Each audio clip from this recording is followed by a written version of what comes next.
78편은 119편 다음으로 성경에서 시편에서 가장 긴 장입니다. 그렇기 때문에 오늘 좀 더 우리가 속도감 있게 전체를 좀 다 한번 살펴봐야 되니 단락단락별로 속도감 있게 본문을 진행해 보도록 합니다. 78편은 오늘 제목에서 소개하는 것처럼 시편의 조직신학 이렇게 제목을 잡아봤습니다. 분량이 굉장히 많은데 도대체 이 많은 분량을 통해서 뭘 말하고 있는 것인가?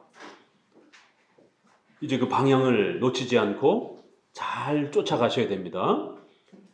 그 왜 시편의 조직신학 이렇게 잡았느냐면 엄청난 내용이 방대한 분량이 소개가 되고 있는데 어느 특정한 하나의 주제만을 이렇게 설명하지 않고 우리가 조직신학이라고 하는 우리 기독교의 가장 중요한 핵심 교리 7개를 골고루 이렇게 소개하고 있습니다. 참 이 시편의 150편 중에 조직신학에 해당이 되는 기독교 핵심 교리에 대한 7개를 이렇게 골고루 소개하는 그 장은 굉장히 드뭅니다. 거의 이렇게 아주 독보적으로 어느 한 교리 빠짐없이 7개 교리들을 우리 성도들이 전체적으로 살필 수 있도록 그렇게 소개하고 있습니다. 그래서 오늘 시편 78편을 통해서는 우리 기독교 조직신학에 해당이 되는 7개 교리들을 시편이 어떻게 설명하고 있는가를 우리가 맛볼 수 있는 그러한 또 내용을 우리에게 소개하고 있습니다. 자, 조직신학이라고 하는 단어는 좀 낯설지만 우리 목회자들은 신학교에 가면 조직신학, 역사신학, 또 우리가 지난번에 역사신학 교수님과 신약신학 교수님을 모시고 강의를 들었습니다. 구약신학 이렇게 또 있고 그다음에 실천신학 이렇게 5분과의 교수님들이 핵심적인 기독교 분과를 가지고 있습니다. 조직신학, 거기에 조직신학은 성경의 핵심 교리를 가르치는 그러한 분과예요. 그래서 조직신학이라는 말은 영어로 시스템이라는 말이에요. 시스템, 우리가 여기 에어컨도 시스템 에어컨이라고 그러잖아요. 이게 이제 기계적으로 쓸 때는 그 의미가 조금 다르고 또 인문학적으로 쓸 때도 조금 다르고 우리 신학적으로 또 교회 용어로 쓸 때는 조금 의미가 달라요. 그러니까 시스템이라는 말은 이렇게 잘 유기적으로 조직적으로 잘 짜맞춰져 있다라는 그런 뜻이에요. 어느 하나 빈틈없이 아주 짜임새가 잘 이렇게 만들어져 있다 이런 뜻입니다. 이거를 다른 말로 교리신학 이렇게 표현을 합니다. 성경의 가장 중요한 핵심 교리들을 놓치지 않고 잘 짜맞추어 놨다 이런 뜻이에요. 그래서 핵심 교리를 소개한다 그래서 교리신학 이렇게 표현하기도 하고 성경의 교리라고도 표현하지만 교의라고도 우리 한문으로는 표현합니다. 그래서 교의신학 이렇게도 옛날에는 교의학, 교의신학 이렇게 표현을 하기도 하고 최근에도 그렇게 번역되는 책들이 있어요. 지금은 이제 조직신학이라는 단어를 훨씬 더 즐겨 쓰고 좀 이렇게 편한 용어입니다. 교리신학이라고도 이렇게 표현을 하고요. 우리가 기독교 강요에서는 뭐라 그래요? 기독교의 강요, 가장 중요한 핵심, 대강, 전체적으로 정리해보니까 가장 중요한 핵심 내용, 이런 뜻이에요. 그래서 강요라는 단어도 기독교의 핵심 내용, 이런 뜻입니다. 그러니까 기독교는 무엇일까라고 물을 때 기독교는 바로 이것이다 라고 여러분 한마디로 말해보세요. 기독교는 이거 아니면 절대로 기독교가 아니다라고 확실하고 분명하게 말할 수 있는 게 뭡니까? 방언입니까? 아니죠. 이게 기독교다라고 말할 수 있는 게 있어야 돼요. 그게 뭐지? 이렇게 하면 안 되고 바로 떠올라야 됩니다. 이게 기독교다라고 여러분이 불신자들한테 소개할 때 뭘 소개할 것입니까? 그게 바로 7대 교리인 거예요. 바로 이 7개의 교리가 기독교를 대표하는 핵심 내용이라는 겁니다. 이걸 모르면 기독교를 이해할 수가 없다는 거예요. 이걸 알 때에 기독교를 이해할 수 있다는 거예요. 아, 교회가 이런 데구나. 아, 기독교란 이런 것이구나. 자, 우리가 불교는 무엇입니까? 힌두교는 뭡니까? 라고 물어보려면 힌두교 뭐 그런 사원도 가봐야 되고 불교 절에도 가봐야 되고 뭐 이렇게 불교가 뭡니까? 라고 할 때 중이 뭔가 이렇게 내놓을 것 아니겠어요?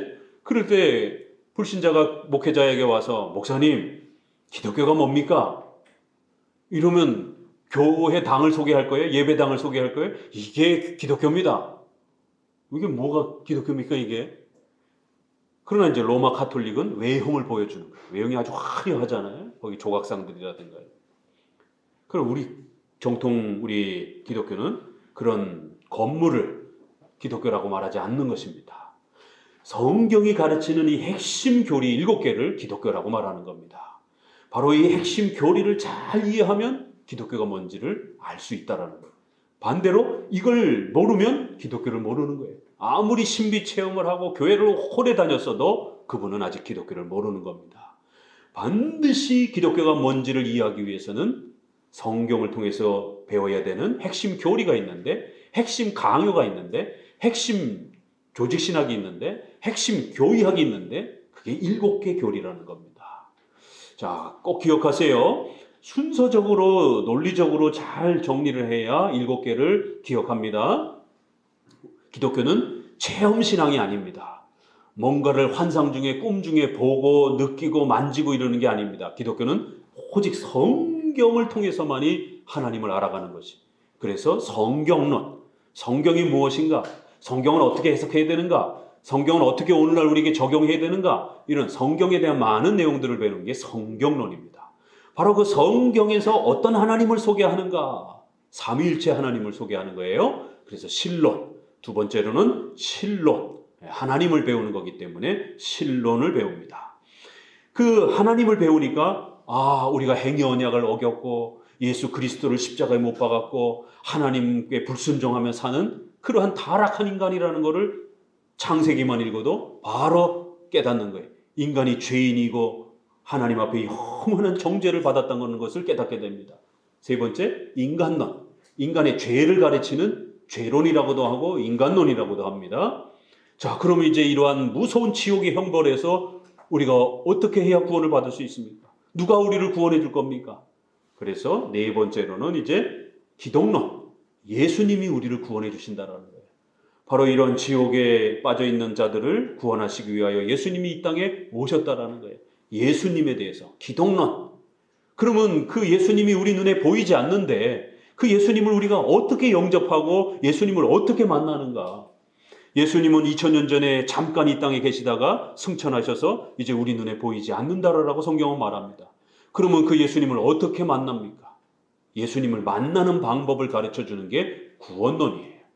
그런데 오늘날 눈에 보이지 않는 예수님을 봤다, 꿈에 봤다, 환상 속에서 봤다, 예수님의 뭐 손을 잡았다, 이러한 형태의 잘못된 구원론이 얼마나 많습니까? 그건 가짜 구원론입니다. 그렇게 경험했다고 해서 구원받는 게 아닙니다. 그런 경험을 1000가지, 10,000가지를 해도 구원받지 못합니다. 성경에서 가르치는 그 예수님을 오직 믿음으로, 체험으로가 아니에요. 환상 속의 경험함으로가 아니에요. 오직 믿음으로. 믿음이란 무엇입니까? 또 이렇게 묻는 겁니다. 성경이 가르치는 그 예수님을 우리 마음에서 믿고 의지하고 신뢰하는 거예요. 그래서 예수님을 어떻게 만나는가? 구원론. 자, 거듭나고 예수님을 만나고 믿음으로 구원받았습니다. 이제 구원받은 성도들이 어떻게 살아야 되는가? 예수님을 믿고 구원을 받으면 바로 죽는 게 아니에요. 바로 천국 가는 게 아니에요. 여전히 살아있어요. 이 땅에서 한 100살까지는 모든 사람들이 살아간다는 말이에요. 그러면 우리 성도들은 어떻게 살아야 되는가? 이제 생활에 대한 이야기가 나오는 거예요. 그래서 우리 성도들은 2가지 생활이 소개가 됩니다. 하나는 교회에 모여서 정기적으로 예배드리면서 어떻게 예배드리고 또 어떻게 또 신앙생활을 하는가? 교회론. 또 하나는 종말론. 종말은 내가 죽을 때까지 어떻게 살아갈 것인가? 과거와는 이제 다르게 살아야 될 것 아니겠습니까? 불신자였을 때하고 신자였을 때는 이제 다르게 살아야 된다는 거예요. 좀 전에 우리 8계명 이야기한 것처럼 돈에 대한 목적도 달라야 되고 돈을 사용하는 방식도 달라야 되고 또 직업과 결혼에 대한 목적도 달라야 되고 예수님을 믿지 않았을 때는 돈 많고 잘생기고 예쁘고 집안 좋고 뭐 이런 사람들을 배우자로 선택했지만 이제 예수님을 믿고 나니까 예수님을 믿는 배우자가 어떤 다른 조건이 충족이 덜 된다 할지라도 예수님을 믿는 배우자가 최우선적 조건이 되어야 되는, 이렇게 우리의 생활 패턴이 다 달라지게 되는 거예요.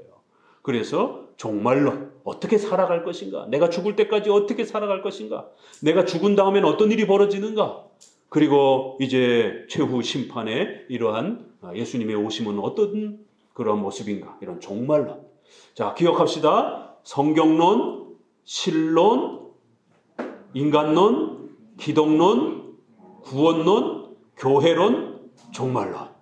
요 7가지 교리를 어린아이들에게, 우리 자녀들에게 부지런히 가르치는 겁니다. 청소년들에게도 부지런히 7개 교리를 가르치는 것이에요. 이 7개를 중심으로 해서 성경을 읽기 시작하게 되면 성경이 눈에 들어옵니다. 그때부터 성경이 읽혀지기 시작합니다. 이 7개 교리를 모르게 되면 도대체 오늘 이 78편은 뭘 말하는가, 수많은 이야기들을 합니다. 이것이 뭔 말을 하는 건가, 이거를 내 생활에다 어떻게 적용해야 되는가. 가나안의 7족속을 가축도 빠짐없이 전부 죽여라. 오늘날 가나안이 누굽니까? 그렇기 때문에 이런 부분을 잘못 적용하게 되면 부시 대통령이 전쟁을 할 때에 그렇게 이라크를 공격하면서 악의 축 이러면서 결국 바벨론이라든가 또 요한계시록이라든가 또 이런 가나안과 같은 이스라엘이 적으로 삼았던 그러한 적대 국가로 그런 식으로 이렇게 정치적 연설을 하면서 우리의 미국의 전쟁은 성전, 홀리워라고 하는 거룩한 신을 위한 전쟁이라는 이런 식으로 그렇게 명분을 내세우면서 거짓된 종교적인 그러한 동기부여를 했단 말이에요. 히틀러가 유태인들을 학살을 할 때 유태인들은 예수님을 죽인 악독한 민족이기 때문에 반드시 멸절해야 된다라고 하는, 그러면서 크리스찬 청년들이 반드시 전쟁에 나가서 유태인들을 죽이라라고 하는 이런 식의 선동과 또 목회자들도 그런 식의 설교를 통해서 히틀러 정권에 또 아부하는, 이렇게 성경 해석을 잘못하게 되면 오늘날 가나안 족속이 어디 있습니까? 누가 가나안 족속입니까? 이러기 때문에 우리는 7개 교리를 중심으로 해서 성경을 잘 해석해야만이 구약의 가나안 족속을 죽이라는 이러한 얘기를 오늘 우리 시대는 어떻게 적용해야 될 것인가. 또 형이 죽으면, 아들을 낳고 죽지 못하면 동생이 형수를 취해서 아들을 낳아주고 재산을 보존해줘야 된다라고 하는 형사취수법. 형이 죽으면 형수를 취한다. 이래서 취수혼 이렇게도 부르고 형사취수법입니다. 이거 오늘날 적용하게 되면 간통죄에 살아있을 때는 이거 간통죄에 해당이 되는 겁니다. 지금 간통죄가 없어졌지만 이건 도덕적으로 용납이 안 되는 문제지요. 어떻게 형수를 취해서 아들을 낳아줍니까? 이게 말이 되냔 말이에요. 그런데 성경에서는 그걸 따라하지 않으면 죽음을 당합니다. 그 이스라엘의 문화에서 완전히 수치스러운 자로 침을 뱉어버립니다. 하나님의 뜻을 실천하지 않은 아주 더러운 자라라고 하는 모욕적 행위로 침을 뱉어버립니다. 그 사회에서 왕따가 돼버립니다. 이걸 우리에게 어떻게 적용합니까? 도덕질을 한다든가 또 어떤 악한 행위를 하게 되면 손목을 자르라는 것이에요. 돌로 때려 죽이라는 것이에요. 여러분, 멀쩡한 사람이 사람을 앉혀놓고 돌로 던져가지고 사람을 죽일 수 있을 것 같아요? 사람이 사람을 죽인다라는 거 이게 쉬운 일이 아닙니다. 이게 본능적으로 사람을 죽이는 건 두려움을 느끼는 거예요. 그런데 구약 성경이 형벌의 방식으로 각각 증인을 둘 셋을 세우고 그 다음에 증인으로부터 시작해서 돌을 집어 던지라는 거예요. 죽을 때까지 돌을 던지라는 겁니다. 가장 고통스러운 죽음입니다. 왜요? 빨리 안 죽기 때문에. 그걸 오늘 우리 시대에 어떻게 적용합니까? 그런데 구약을 존중하는 이슬람 사람들은 그대로 문자대로 따라하잖아요. 그래서 여성들을 외간 남자와 만나고 그러면은 가운데 세워놓고 돌을 집어던지고 또 석유를 뿌리고 불을 질러서 죽이고, 이게 가족 처형제도, 또 합법적인 공적 처형제도라 해서 유엔에서 인권위에서 아주 난리를 치면서 시정하라라고 고치라라고 그렇게 하는데도 그들의 이슬람 지역의 오래된 문화이기 때문에 법적으로는 공적으로 개인이 사적으로 처벌하지 못하도록 국가법은 바뀌었지만 문화 자체가 여전히 남아있기 때문에 시골이라든가 이런 데서는 여성이 아파가지고 자기 가족이 아닌 다른 사람의 도움을 받아서 병원에 갔어요. 택시기사를 불러서 택시를 타고 병원에 갔어요. 남의 남자하고 동석했다라고 해서 돌로 때려 죽입니다. 죽어가는 한이 있더라도 반드시 집안 남자의 도움을 받아서만이 병원에 갈 수가 있습니다. 외간 남자하고는 우리나라 조선시대의 남녀 칠세 부동석 그런 개념이에요.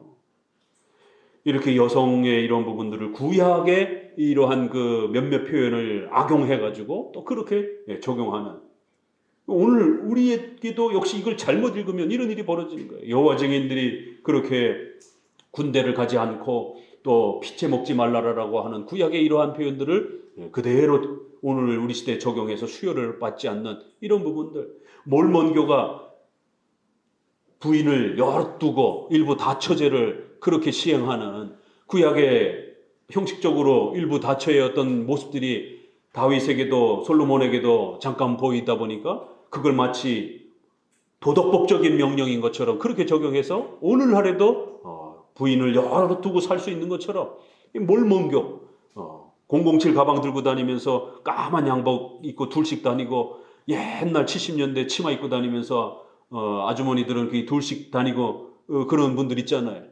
몰몬교, 안식교, 이런 사람들이 이런 구약을 안식교, 안식일을 지키려고 하는 거예요. 우리는 주일을 지키지만 구약에 안식일을 지키라고 했지 어디 주일을 지키라고 그랬느냐?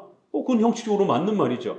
그러나 신약을 연결해서 그 구약의 안식은 예수님을 통해서 완성되었기 때문에 이젠 예수님이 명령하신 주일을 지키는 그런 쪽으로 우리 기독교는 적용을 하는데, 구약을 문자 그대로 지키려고 하는 이 안식교인들, 그러니까 이러한 다양한 형태들이 성경을 잘못 해석했을 때 벌어지는 아주 끔찍한 종교적 폭력들이 행사되어진다는 거예요. 그렇기 때문에 7대 교리를 정확하게 우리가 핵심을 먼저 배우고 그 다음에 성경을 읽는 것입니다. 성경을 이 66권을 한꺼번에 다 가르칠 수가 없잖아요. 그래서 요약된 거를 먼저 가르쳐주고 그리고 나서 성경 전체를 읽기 시작하게 되면 성경이 아주 풍성하게 이해가 되는 것입니다. 주보를 먼저 보도록 합니다.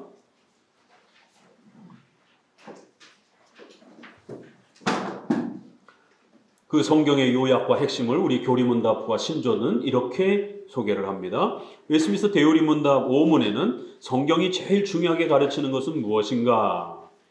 예수님이 두 가지로 가르쳤어요. 이 7개 교리를 줄이면 두 가지로도 줄여질 수가 있습니다. 성경이 제일 중요하게 가르치는 것은 사람이 하나님에 대하여 무엇을 믿어야 하는지와 하나님이 사람에게 요구하시는 의무다. 이것이 선지자와 또 구약의 대강령이다라고 이렇게 예수님이 직접 성경 전체는 이렇게 두 가지, 하나님을 사랑하고 이웃을 사랑하라. 십계명에도 그렇게 구조가 되어 있잖아요. 그러니까 이것을 7개 교리를 줄이면 두 가지 교리로도 되고, 또 이 두 가지 교리를 넓히면 7개 교리로도 되고, 또 이거를 넓히면 십계명처럼 10개의 교리도 되는 거예요. 제네바 교리문답 15문. 그러면 이런 지식의 핵심을 요약한다면 당신은 어떻게 요약할 수 있습니까? 이것은 모든 그리스도인들이 고백하는 신앙 고백에 요약되어 있습니다. 우리는 이것을 보통 사도신경이라고 부르고 있습니다. 왜냐하면 이것은 그리스도인들이 교회 안에서 항상 고백했던 것이며, 또한 이것은 순수한 사도적 가르침으로부터 나온 참된 신앙의 요약이기 때문입니다. 바로 14문에서는 하나님을 경외하고 예배하는 걸 소개했고, 그럼 하나님을 경외하고 예배하기 위해서는 어떻게 되느냐? 성경이 가르치는 가장 중요한 핵심 지식, 교리를 믿고 의지해야 된다. 그럼 이 성경의 핵심 교리를 어떻게 찾아야 되느냐? 이 엄청난 분량에서, 그래서 그거를 우리 선조들은 사도신경이라고 하는 여기에 핵심적으로 이렇게 요약해 놓은 겁니다. 참된 신앙의 요약입니다. 이게 기독교 전체라는 거예요. 이 사도신경을 모르면 기독교를 모르는 거예요. 이 사도신경을 정확하게 알면 기독교를 아는 것입니다. 16문 사도신경을 암송해 봅시다 라고 하면서 쭉 항목이 나오고요. 자, 17문 이 신앙 고백을 자세히 설명하기 위해서 이거를 몇 부분으로 나눠 볼 수 있습니까?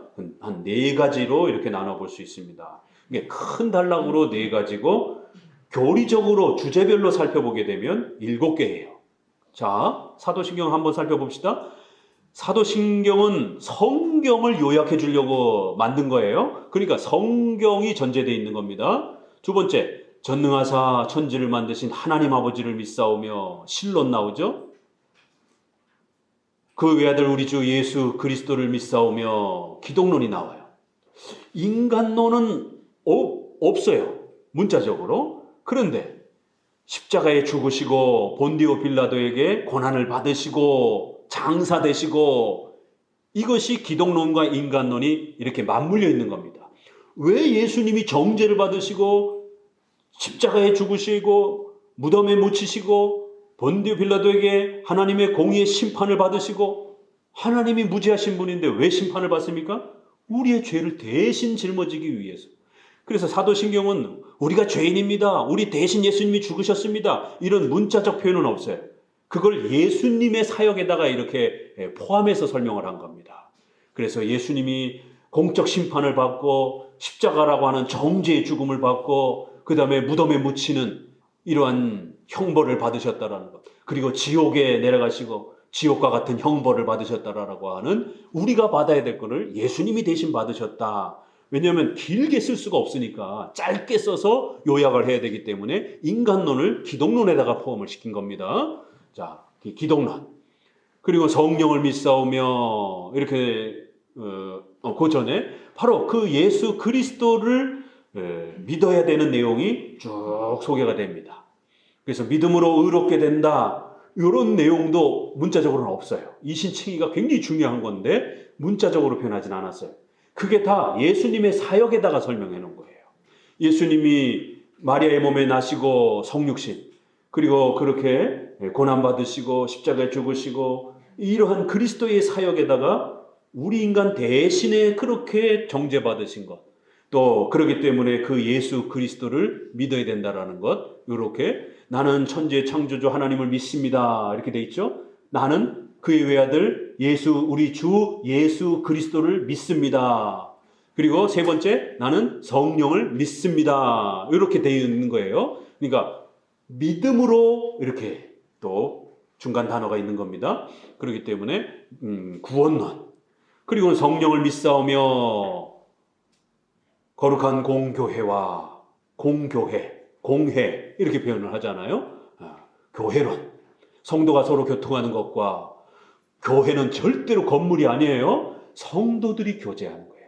그 성도들이 하나님 앞에 택함 받아서 거룩한 공적인 택함 받은 모임으로서 그렇게 모이는 겁니다. 그렇게 해서 공교회, 성도들의 교제, 이렇게 표현하는 겁니다. 교회론, 예수님이 다시 오는 것과 우리가 다시 사는 것과 몸의 부활, 종말에 대한 이야기. 7개 교리가 순서적으로 잘 이렇게 정리되어 있죠. 사도신경은 7개 교리를 핵심적으로 가르칩니다. 자, 하이델베르그의 교리문답도 보세요. 21문에 참된 믿음이란 무엇입니까? 성경, 말씀에 계시하신 그 모든 것을 믿고 의지하고 배우는 것이다라는 거예요. 바로 예수님이 우리를 위하여 희생하시고 그리스도의 사역을 하셨다라고 하는 이런 모든 것을 성령께서 말씀을 통하여 내게 깨닫게 해주시고 확신시켜 주시는 굳건한 확신이라는, 이게 믿음이라는 겁니다. 성경의 교리를 믿는 지식, 그 확신, 그게 믿음이라는 거예요. 이렇게 하이델베르그 유리문답은 믿음이란 방언이나 체험이 아니라는 거예요. 성경의 교리를 믿고 신뢰하고 확신하는 거라는 거예요. 22문, 그러면 그리스도인들은 무엇을 믿어야 됩니까? 성경 전체를 다 믿을 수가 없잖아요. 이게 분량이 너무 많다 보니까 외울 수도 없고. 그래서 그 참된 믿음이란 결국 가장 핵심적 교리를 믿는 것이다 라고 한 번 더 설명해 주는 겁니다. 답을 같이 읽어봅니다. 하나님께서 복음으로 우리에게 약속하신 모든 것입니다. 그 복음은 사도신경에 요약되어 있는데 전 세계적으로 고백되어지는 믿을 만한 기독교 신조입니다. 23문은 사도신경의 내용은 무엇입니까? 이러면서 이제 소개하는 거예요. 그러니까 성경 전체를 믿고 싶은데 이걸 다 외울 수가 없단 말이에요. 그러니까 빨리 그거를 요약해서 핵심 7가지를 정리해주고 최소한 7가지라도 믿고 알고 깨닫고 있으면 신자가 된다라는 겁니다. 자, 이렇게 우리의 선조들은 7개 교리를 강요라고도 표현을 했고 개요라고도 표현을 했고 또 교의학이라고도 표현했고 교리학이라고도 표현했고 조직신학이라고도 이렇게 표현한 겁니다. 이런 7개 교리가 그러면 구약 성경에서는 어떻게 소개가 되고 있는가 이제 본격적으로 좀 속도감 있게 살펴보도록 합니다. 1절부터 함께 8절까지 읽어보도록 합니다. 내 백성이여 내 교훈을 들으며 내 입에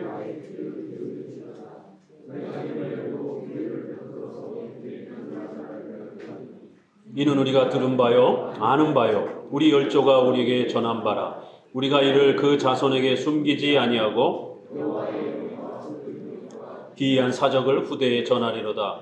여호와께서 증거를 야곱에게 세우시며 법도를 이스라엘에게 정하시고 우리 열조에게 명하사 저희 자손에게 알게 하라 하셨으니 이는 저희로 우리 후대 곧 후생 자손에게 이를 알게 하고 그들은 일어나 그 자손에게 일러서 저희로 그 소망을 하나님께 두며 하나님의 행사를 잊지 아니하고 오직 그 계명을 지켜서 그 열조 곧 완고하고 배역하여 그 마음이 정직하지 못하며 그 심령은 하나님께 충성치 아니한 세대와 같지 않게 하려 하심이로다.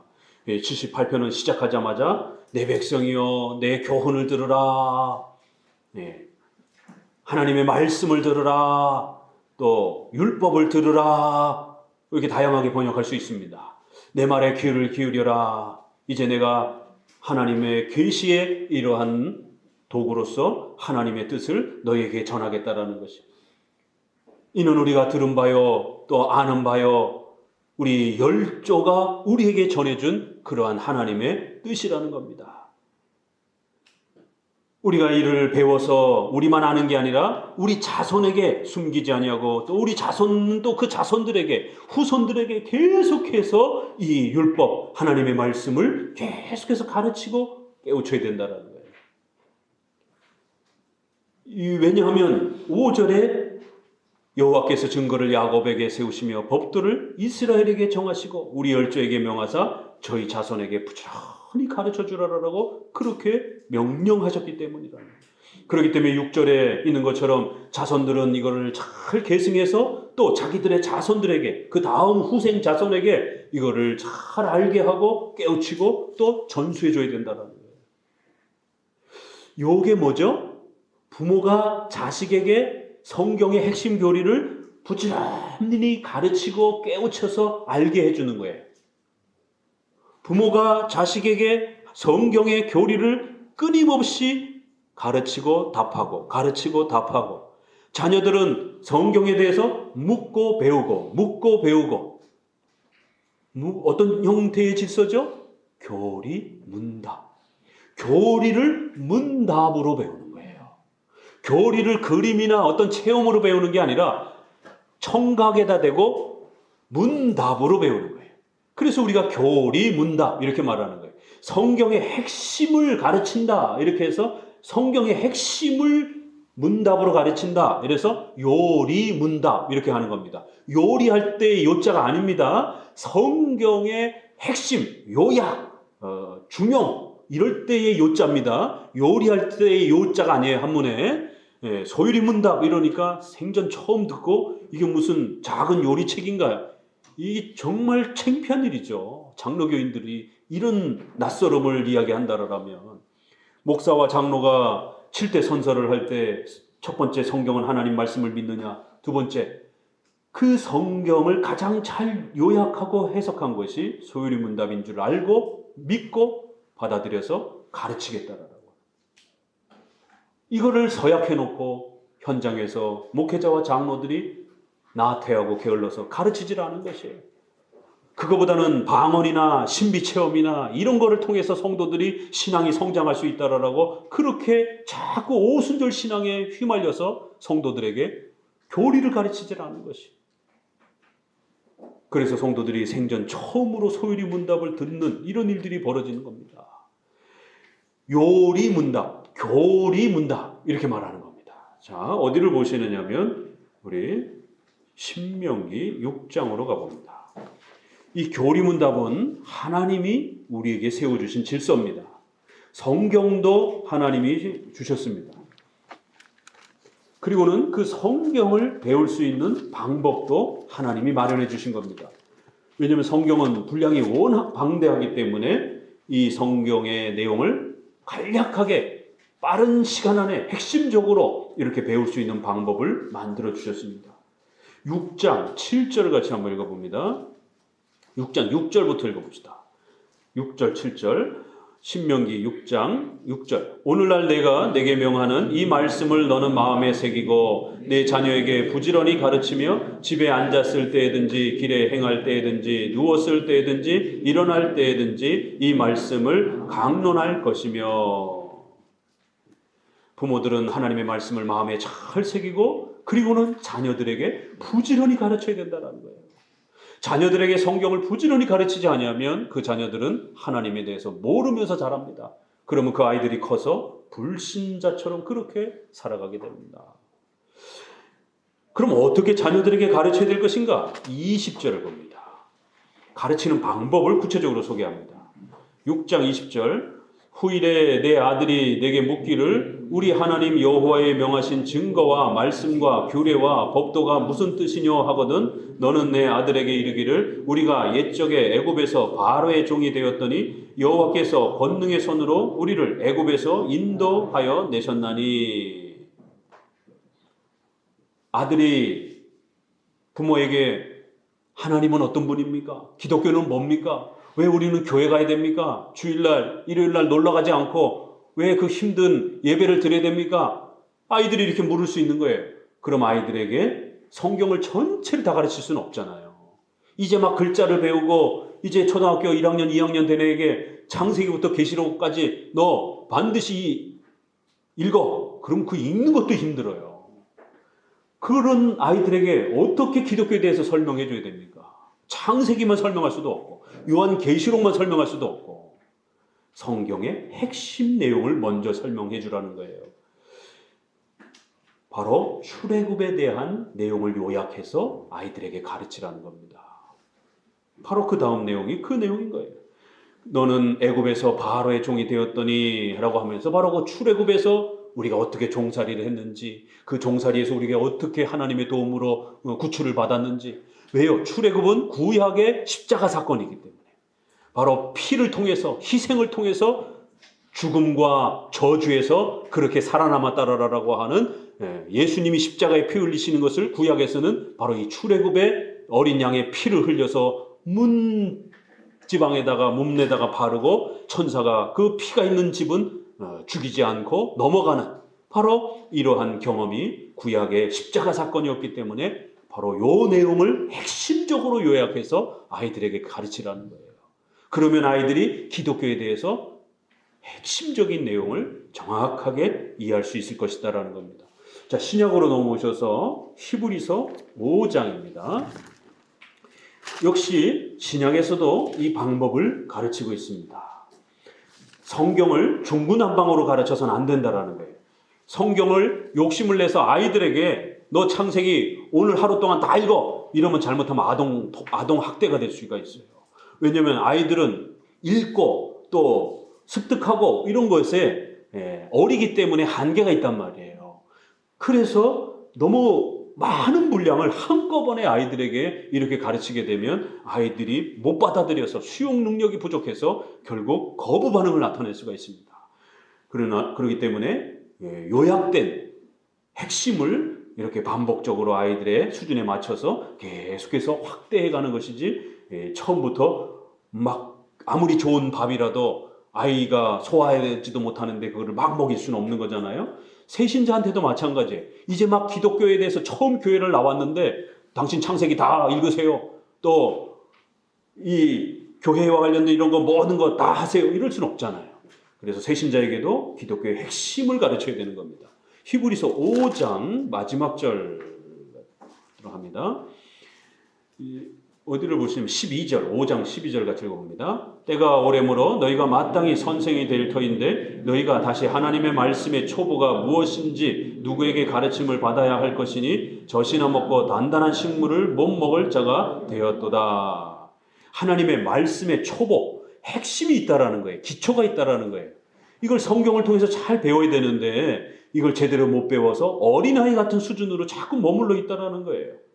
그래서 훌륭한 신자란 14절에 단단한 식물은 장성한 자의 것이니 저희는 지각을 사용함으로 연단을 받아 선악을 분별하는 자들이나 의의 말씀을 경험하는 자들이라는 거예요. 지각, 이성을 사용해서 성경을 부지런히 연구하면서 의의 말씀을 더 풍성하게 이렇게 맛보는 단계로 자라가라는 거예요. 그렇게 하려면 어떻게 된다고요? 이 초보, 기독교의 초보, 기독교의 핵심을 잘 정립해야 된다는 거예요. 그럼 그리스도의 초보에 해당이 되는 핵심이 뭔가? 6장 1절을 읽습니다. 그러므로 우리가 그리스도 도의 초보를 버리고 죽은 행실을 회개함과 하나님께 대한 신앙과 세례들과 안수와 죽은 자의 부활과 영원한 심판에 관한 교훈의 터를 다시 닦지 말고 완전한 데 나아갈지니라. 자, 성경을 잘 배워야 된다. 5장 끝에 성경론 나왔죠. 그 다음에 그리스도의 초보, 그러니까 기독론 나왔죠. 그 초보에 대한 내용을 죽은 행실에 대한 회개, 우리 인간의 죄악에 대한 부분 나오잖아요. 인간론, 죽은 행실 이런 부분, 그리고 회개, 신앙, 믿음 이런 거는 구원론에 해당이 되는 거잖아요. 구원론도 나왔습니다. 세례, 안수들 이것은 교회론에 해당이 되는 거잖아요. 그리고 부활, 심판 이건 종말론에 해당이 되는 거예요. 신론은 어디 있습니까? 하나님께 대한 신앙 이렇게 나오잖아요. 그러니까 하나님이라고 하는 단어 안에 신론도 들어가는 거예요. 자, 이렇게 짧은 구절 안에 7개 교리가 성경 전체에 그리스도의 도의 초보다라고 이렇게 가르치고 있는 겁니다. 성경 스스로가 이렇게 성경 전체가 어떻게 구성되어 있는지를 성경을 우리가 중구난방으로 자기가 가르치고 싶은 대로 이렇게 막 가르쳐서는 안 된다라는 겁니다.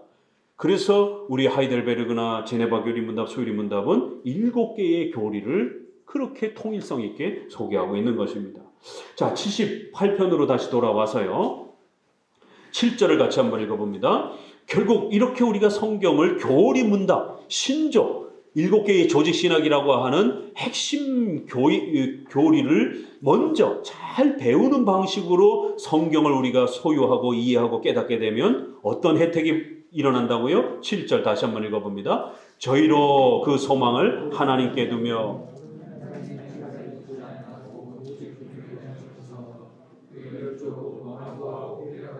그 마음이 정직하지 못하며 그 심령은 하나님께 충성치 아니한 세대와 같지 않게 하려 하십니다.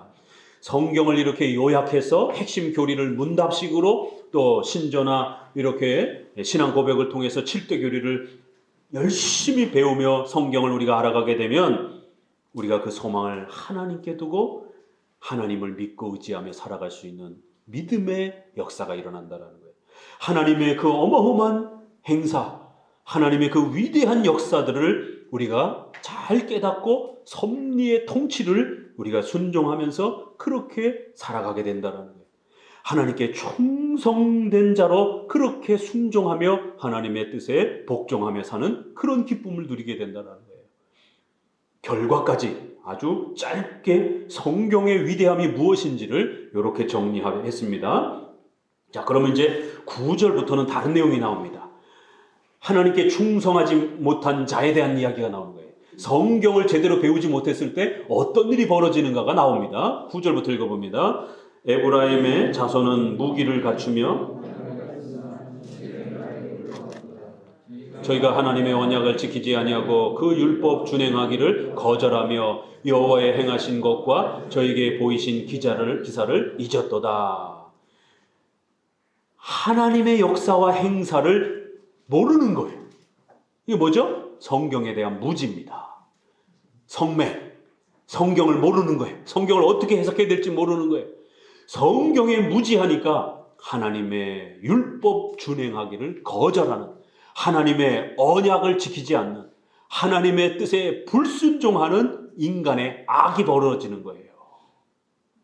에브라임은 구약의 가나안 전쟁을 해야 되는데 에브라임은 첫 번째 큰아들이에요. 그래서 복을 받아서 백성들도 훨씬 많습니다. 다른 12지파에 비해서. 그래야 에브라임 지파가 항상 이렇게 군대에 편성을 할 때에 전투라든가 이런 부분에서 항상 이렇게 앞에 서서 나가서 참여할 수 있도록 그러한 권위와 이런 부분들을 많이 배려해 줬습니다.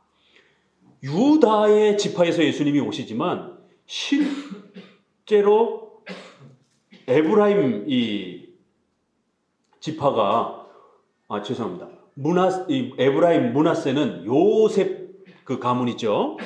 요셉이 총리가 되면서 그런 많은 권한을 받았기 때문에 이 요셉의 그러한 권한을 에브라임이 물려받으면서 백성들도 많아지고 그래서 장자보다도 훨씬 더 많은 그러한 12지파 중에서 힘을 발휘하고 권위를 많이 이렇게 존중받으면서 12지파의 머리 역할을 많이 합니다. 그런데 전쟁의 이러한 중요한 때에 에브라임이 그 힘을 가지고 참여를 안 하는 것이에요. 하나님의 뜻에 불순종하는 이런 죄악들을 범하더라는 거예요. 자기네들이 잘나서 마치 이러한 권위를 누렸던 것처럼 첫째보다도 더 존중을 받았던 것처럼 마지막 맨 어린 11번째의 지파잖아요. 요셉, 그 다음에 베냐민. 거의 마지막 꼴찌에 해당이 되는 지파들인데 막내들인데 거기에 자손인 에브라임이 장자처럼 그렇게 대우를 받은 거예요. 또 자손의 복도 주셔가지고 그렇게 자손들도 번성하고 그런데 결정적인 순간에 순종하지 않는 거예요. 언약을 깨트리고 인간론이 나오는 거예요. 인간의 죄란 뭐예요? 하나님과의 언약을 깨는 거예요. 하나님의 뜻에 불순종하는 거예요. 하나님의 말씀을 잊어버리는 거예요. 하나님이 명령한 것을 행하지 않는 것이죠. 이게 죄입니다. 단순한 도덕적인 우리 사회의 어떤 도덕적인 양심의 가책도 문제지만 성경이 말하는 죄란 뭐예요?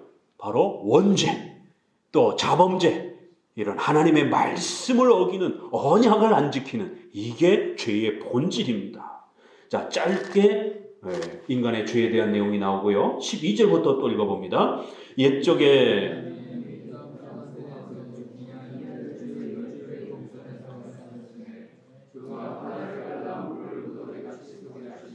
저희로 지나게 하셨으며 낮에는 구름으로 온 밤에는 화광으로 인도하셨으며 광야에서 반석을 쪼개시고 깊은 수원에서 나는 것 같이 저희에게 물을 흡족히 마시우셨으며 또 반석에서 시내를 내사 물이 강같이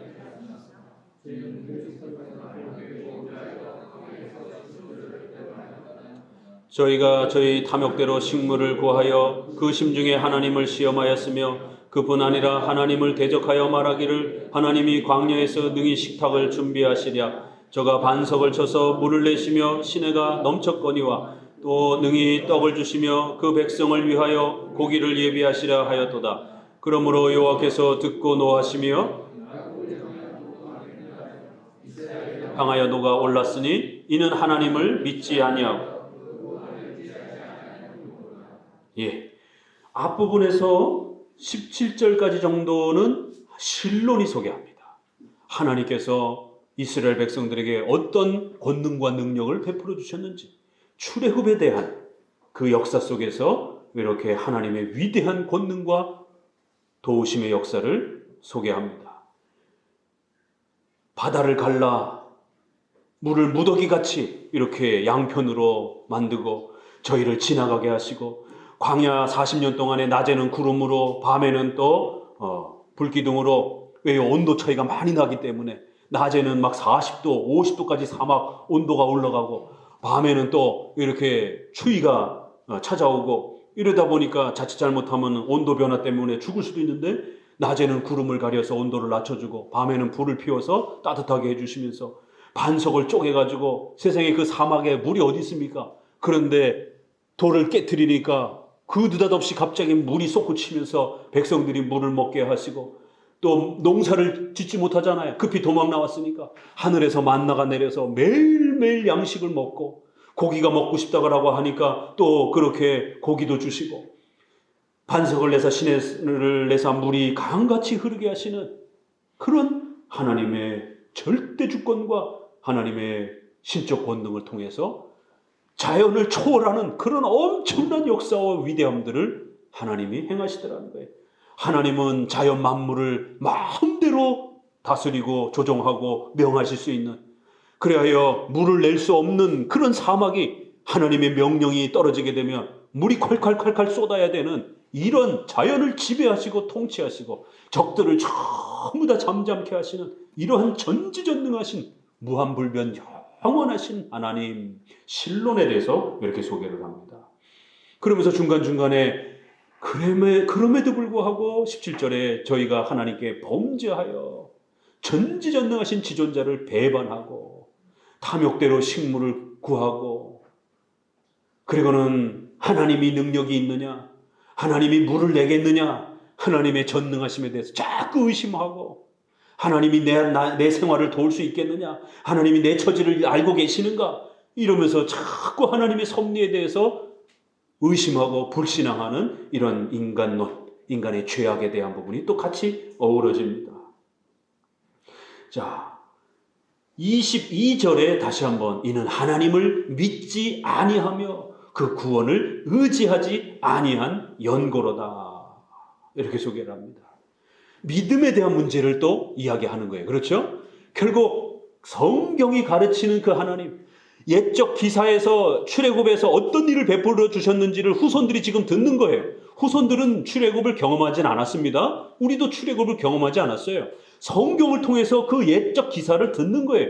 아, 하나님이 이런 역사를 행해 주셨구나. 아, 하나님은 이렇게 전지전능하신 하나님이구나. 하나님이 우리를 이런 애굽의 포로 생활에서 우리를 구원해 주셨구나. 이걸 믿어야 되는데 안 믿더라는 거예요. 하나님을 믿지 아니하며 구원을 의지하지 아니한 연고로다. 믿음의 문제를 이야기하는 거예요. 믿음이란 하나님을 직접 보거나 만지지 못해서도 그 선조들이 가르쳐준 성경에서 나오는 하나님의 위대한 역사를 믿어야 된다는 거예요. 의지해야 된다는 거예요. 이게 믿음이라는 겁니다. 죄론, 구원론이 같이 이렇게 겹쳐서 신론하고 또 이렇게 연결돼서 나옵니다. 23절부터 또 봅니다. 그러나 저가 오히려 위에 궁창을 명하시며 하늘문을 여시고 저희에게 만나를 비같이 내려 먹이시며 하늘 양식으로 주셨나니 사람이 권세 있는 자의 떡을 하나님이 식물을 충족히 주셨도다. 저가 동풍으로 하늘에서 일게 하시며 그 권능으로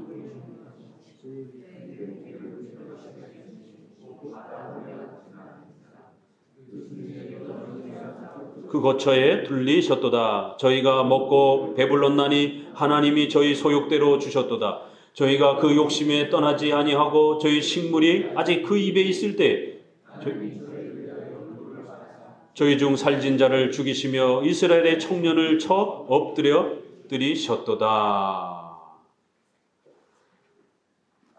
출애굽의 광야 생활을 조금 더 자세하게 이야기합니다.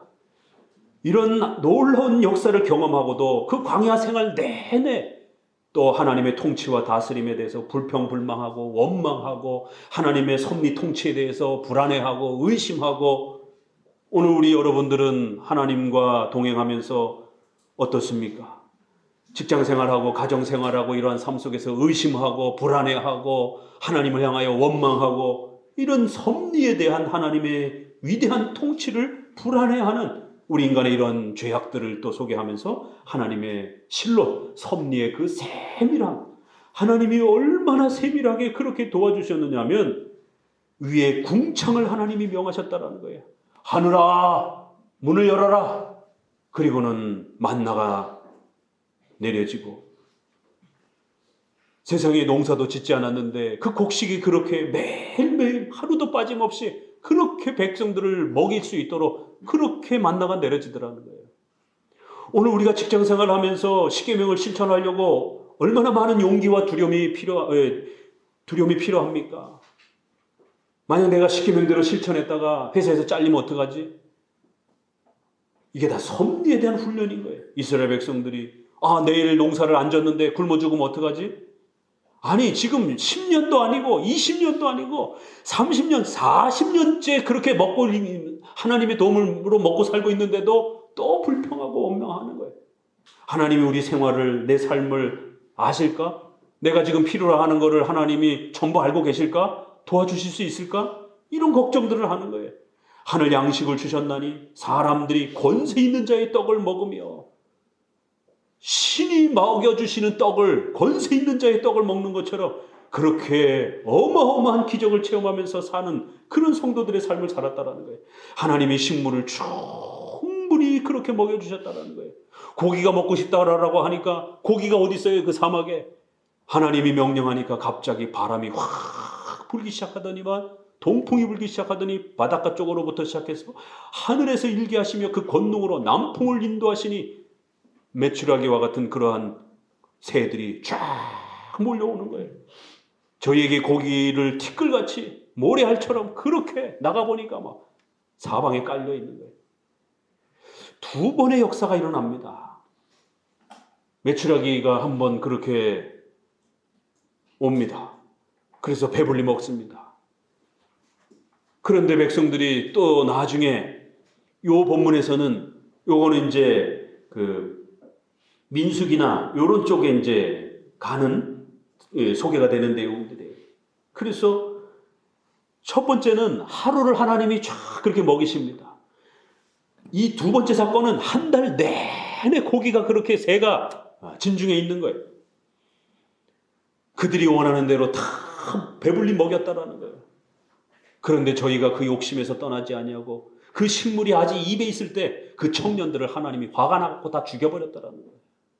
너무 불평불만하고 하나님을 믿고 신뢰하지를 않기 때문에. 고기를 주긴 주셨지만 그들의 악한 욕망에 대해서 하나님이 엄중히 책망하는 훈계로 삼고자 청년들을 쳐서 죽였다라는 것입니다.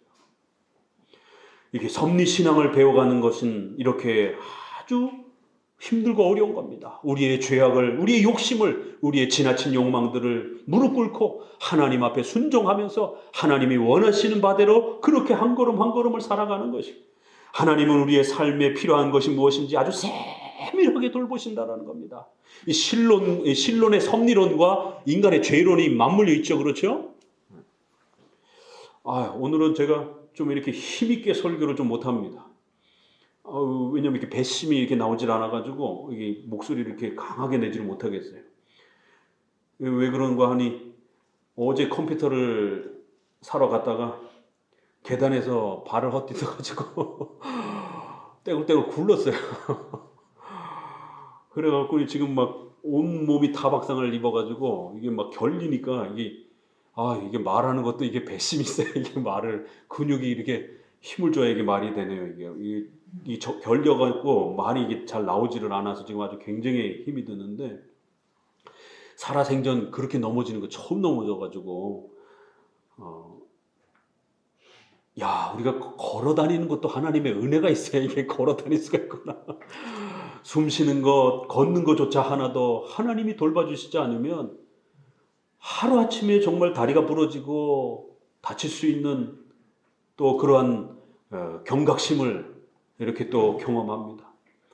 내려가면서 헛디뎠으면 아마 팔다리가 부러졌을 것이고, 올라오면서 헛디뎠는데 이렇게 훅 넘어지는 거를 안 넘어지려고 이렇게 몸을 힘을 주다 보니까 반대쪽으로 휘청을 하면서 한 6m 정도를 이렇게 넘어져가는 그런 앉은 발걸음으로 막 뛰어가면서 이렇게 안 넘어지려고 막 버팅기면서 이렇게 달리기를 이러면서 맨 마지막에는 까딱 잘못하면 이게 얼굴을 긁을 수 있겠다라는 생각이 들어가고, 마지막 순간에 그 1초 사이에 0.001초 사이로 하나님이 판단력을 주시는데 굴러야 되겠다라는 생각이 순식간에 확 들면서 마지막에는 이렇게 오른쪽 어깨로 해서 그냥 확 굴러버렸어요.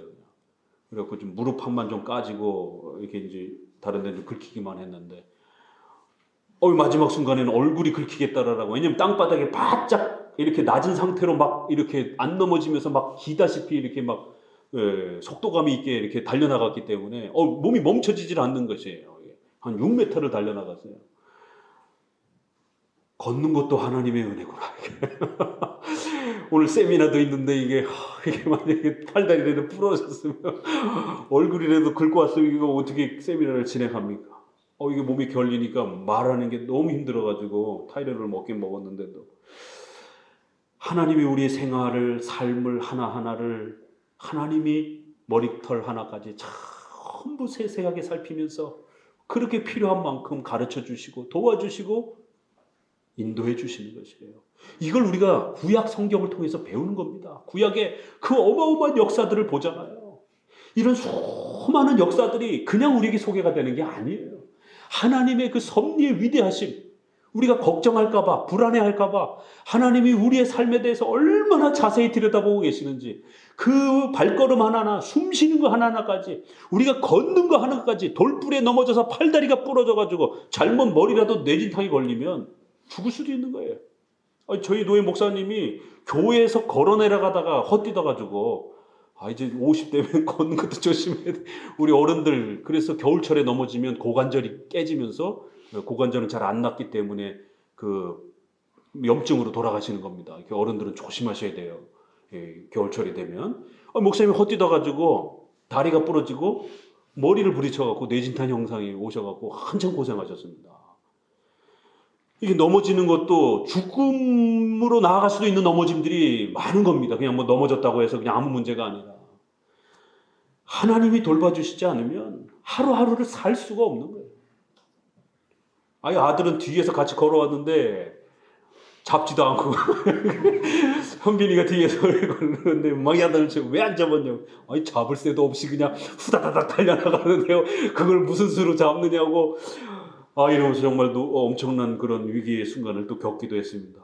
하나님의 돌보심이, 그럼 목사님 안 넘어졌으면 더 좋지 않은 건가요? 하나님께서 그런 작은 위험을 주셔서 우리로 하여금 하나님이 얼마나 대단하신지를 깨우치는 거예요. 그런 작은 예방접종도 없으면 우리가 나태해지고 게을러집니다. 자, 그래서 이스라엘 백성들에게도 때론 이런 어려움들이 찾아오면서 그 작은 어려움들을 통해서 하나님이 얼마나 위대하신지를 더 경험케 하시는 겁니다. 자, 우리 또 계속해서 어디를 읽으시냐면 32절 같이 읽어봅니다. 그럴지라도 저희가 오히려 범죄하여 그의 기사를 믿지 아니하였으므로 하나님이 저희 나를 헛되이 보내게 하시며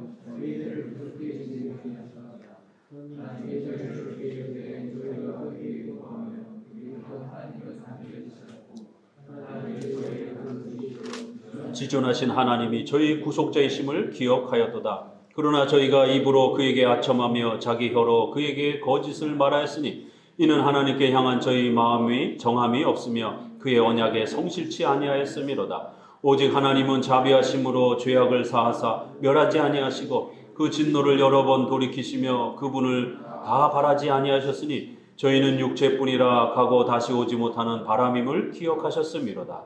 저희가 광야에서 그를 반항하며 사막에서 그를 슬프시게 함이 몇 번이고 저희가 거룩한 자를 격동하였도다. 저희가 그의 권능을 기억지 아니하며 대적에게서 구속하신 날도 생각지 아니하였도다. 인간론과 신관이 또 구원론이 이렇게 조금씩 겹치면서 계속 소개가 됩니다. 32절에도 오히려 범죄하여 믿지 않는다. 믿음의 문제를 계속 지적하잖아요. 결국 이러한 책망과 벌을 받는 거는 믿음의 문제 때문에 그렇다는 거예요. 믿어야 되는데 믿지를 않더라는 거예요. 불신앙에 자꾸 빠지는 거예요. 하나님이 저희 나라를 헛되게 보내사 저희 해를 두렵게 지내게 하시고 저희를 죽이실 때에 이제 그들이 그나마 정신 차려서 회개하고 하나님께 도와달라고 하면서 겨우 또 이렇게 회개와 신앙으로 또 조금 돌아서는 그런 모습을 보이기도 하고, 그러나 37절에 저희를 향한 저희의 마음이 굳건하지 못하고 정함이 없다라는 거예요. 자꾸 흔들린다라는 거예요. 그의 언약에 성실치 아니하였음이로다. 이렇게 구원론과 인간의 죄론이 겹치면서 오직 하나님은 자비하심으로 죄악을 사하사 멸하지 아니하시고 그 진노를 여러 번 돌이키시며 그분을 다 바라지 아니하셨다라는 거예요. 이 구원론, 하나님이 그들을 어떻게 용서하시고 그들에게 어떤 기회들을 주셨는지, 구원이란 이렇게 하나님의 위대하고 어마어마한 하나님의 은혜 속에서 주어지는 것이지, 우리가 회개 조금 했다고, 우리가 조금 열심히 교회 봉사했다고 해서 그렇게 그게 무슨 대단한 것처럼 이렇게 하나님 앞에 받아들여지는 것이 아니라, 하나님께서 또 용서하고 또 용서하고 또 하나님이 우리에게 여러 번 그렇게 기회를 주면서 그렇게 우리를 하나님이 이렇게 세우시면서 성장케 하시는 그런 구원의 은혜로 우리가 살아간다는 거예요. 40절에 그를 반항하며 사막에서 하나님을 슬프게 한 게 도대체 몇 번인가? 하나님을 슬프게 하는 그런 삶을 살아서야 되겠느냐? 이 구약의 그런 모습을 비치면서 성도들의 구원이란 무엇인지를, 또 성도들의 성화의 삶이란 무엇인지를 이 구원론에서 다 나오는 내용들이잖아요. 저희가 돌이켜 하나님을 제3 시험하고 이스라엘의 거룩한 자를 자꾸 격동하였다라는 거예요. 43절부터 또 새로운 부분이 소개가 되는데요. 43절, 그때 하나님이 애굽에서 그 징조를 소환들에서 그 기사를 나타내사 저희의 강과 시내를 피로 변하여 저희로 마실 수 없게 하시며 파리떼를 저희 중에 보내어 물게 하시고 개구리를 보내어 해하게 하셨으며 저희의 토산물을 황충에게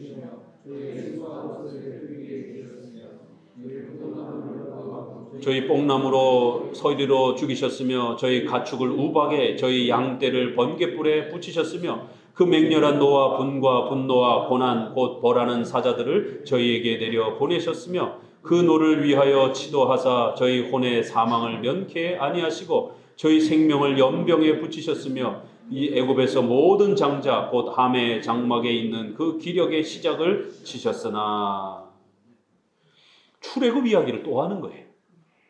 이 출애굽 이야기가 그렇게 중요한 겁니다. 구약의 구원의 핵심이기 때문에 하나님이 너희들을 어떻게 구원해 줬는지, 하나님이 너희들을 그 지옥의 형벌에서 어떻게 구원해 줬는지, 7개의 10개의 그 출애굽의 재앙이 있잖아요. 그 10개의 출애굽 재앙 중에서 7개를 여기에 소개를 합니다. 그래서 파리떼, 개구리, 황충, 메뚜기 재앙, 우박 재앙, 그리고 마지막에는 장자들을 다 죽이는 이러한 하나님의 어마어마한 진노와 형벌을 출애굽의 애굽에다 행하시면서 이스라엘 백성들을 자기 백성을 양같이 인도하여 내시고 광야에서 양떼같이 지도하셨다라는 거예요. 52절은 뭐를 배울 수 있죠? 교회론. 하나님의 양떼들이라는 거예요. 하나님이 영원전에 선택하시고 예정하신 하나님의 백성들이라는 거예요. 우리가 거룩한 공교회라고 할 때 공회라는 말, 홀리 캐토릭이라는 말은 하나님이 택하신 하나님의 백성들 이런 뜻이에요. 자기 백성, 구약에서는 그거를 내 백성, 자기 백성 그렇게 표현하는 겁니다. 광야에서 양떼같이 지도하셨다. 이러면서 이제 52절에는 또 출애굽의 구원 다음에 하나님의 백성들, 하나님의 것들 이렇게 표현을 합니다. 53절 계속 읽어봅니다. 저희를 안전히 인도하시니 저희는 두려움이 없었으나 저희 원수는 바다에 엄몰되었도다. 저희를 그 성소의 지경 곧 그의 오른손이 취하신 산으로 인도하시고 또 열방을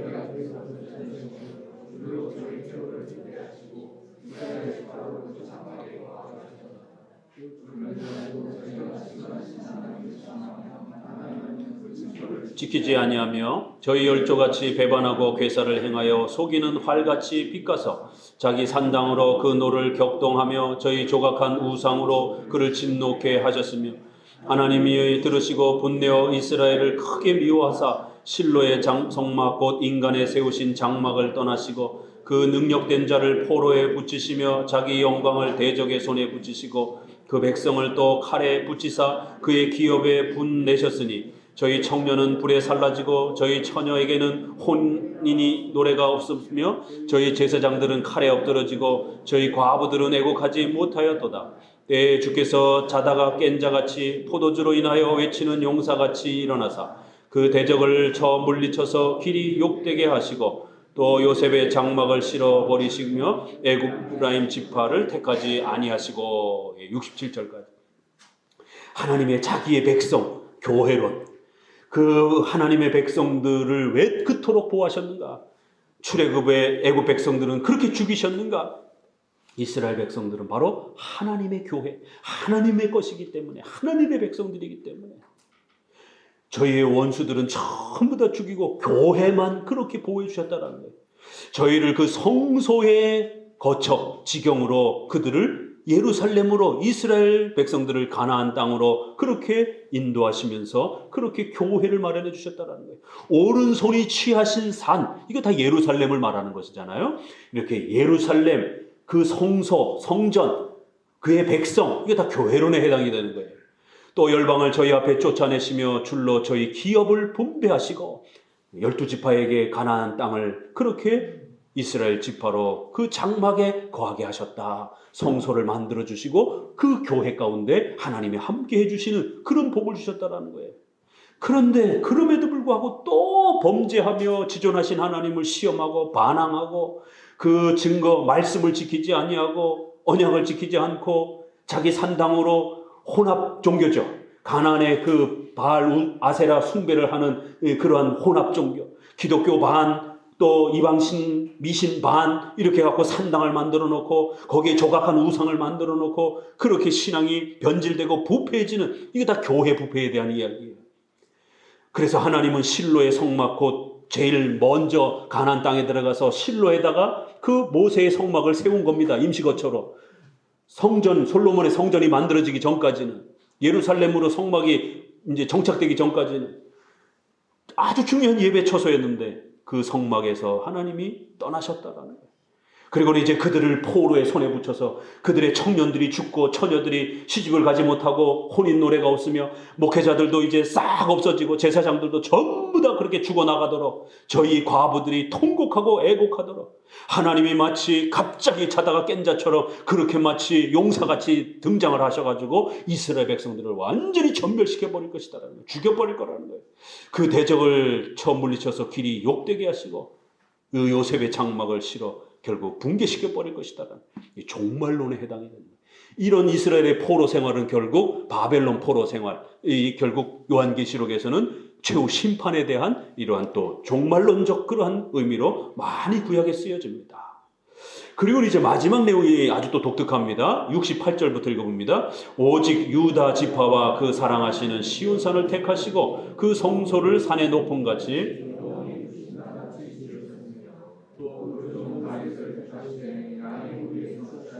전양을 지키는 중에 저희를 이끄사 그 백성인 야곱 그 기업인 이스라엘을 기르게 하셨더니 이에 저가 그 마음에 성실함으로 기르고 그 손에 공교함으로 지도하였도다. 그렇게 해서 에브라임 지파를 택하지 아니하시고 이제는 유다 지파를 택하실 것이다라는 거예요. 그 유다 지파에서 다윗이 나올 거라는 거예요. 그리고 그 다윗이 백성들을 잘 다스려서 태평성대를 평안한 시대를 마련하게 될 거라는 거예요. 그들이 배고픔을 느끼지 않고 풍성함으로 그렇게 도움을 받으며 살아갈 거라는 거예요. 지금 이 시편은 다윗이 이미 벌써 한참 죽은 뒤에 그 후손들이 하는 얘기예요. 이건 다윗이 작성하는 건 아닙니다. 근데 다윗이 다시 온다고 그런 거예요. 구약에는 이렇게 다윗은 예수 그리스도의 모형이었기 때문에 장차 이런 인간의 죄악들과 이런 인간의 끊임없는 이런 잘못됨들을 바로잡기 위해서는 반드시 예수 그리스도께서 오셔야 되고 예수님은 유다 지파에서 오셔야 되고 그 유다 지파에서 다윗의 가문으로 오시는 바로 그 지도자가, 그 메시아가 저희를 이끄시고 그 백성인 야곱, 하나님의 백성들인 그 야곱, 그 기업인 이스라엘을 기르고 저가 그 마음에 성실함으로 그 이스라엘 백성들을 잘 통치해 줄 거라는 거예요. 그래야만 이런 죄의 문제들과 이 고통의 문제들이 해결이 되면서 그의 백성들이 하나님을 경외하면서 그렇게 사는 복이 주어질 것이다라는 겁니다. 이건 장차 예수 그리스도를 다윗으로 그렇게 예언하는 겁니다. 자, 워낙 많은 분량이라 상세한 내용들은 좀 중단하고 큰 내용들만 7개 교리와 관련해서 구약은 이런 다양한 이런 사건과 내용들이 이렇게 구약을 어떻게 해석하는지를 요 샘플로 보여주는 겁니다. 이거를 그냥 개인의 어떤 사건을 읽는 게 아니라 이렇게 7개 교리에다가 맞춰서 각각의 사건들이 하나님의 중요한 그 뜻을 우리에게 가르쳐주는 그런 계시의 역할을 한다는 겁니다. 오늘 시편의 조직신학 7개 교리가 구약에 어떻게 놀랍게 펼쳐지는지를 시편이 스스로 이렇게 요약해서 우리에게 가르쳐주는 놀라운 또 맛을 깨닫게 됩니다. 우리 성도들 7개의 교리를 더더욱 부지런히 열심히 배워서 또 우리 이러한 신앙의 체계를 잘 갖추어 가시기를 주의 말씀으로 권면을 드립니다.